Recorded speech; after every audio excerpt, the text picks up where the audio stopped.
မန်ယူနိုက်တက်ကလုံလုံပြီးမှတ်ပေးဖလားလမ်းကြောင်းဘက်ကိုရုတ်တရက်ပြန်ရောက်လာတာလေ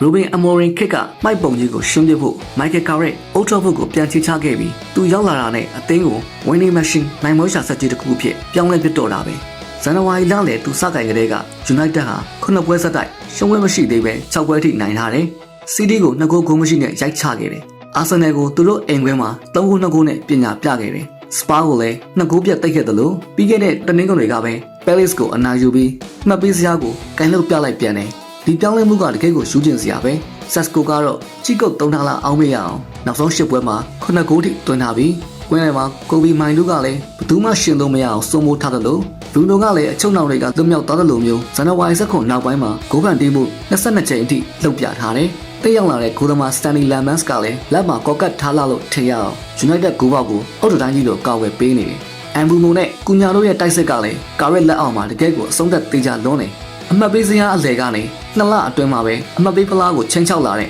မန်ချက်စတာယူနိုက်တက်ပရီးမီးယားလိဂ်19သင်းရဲ့အိမ်မက်ဆိုကြီးသူတို့တကယ်ပြန်လာပြီ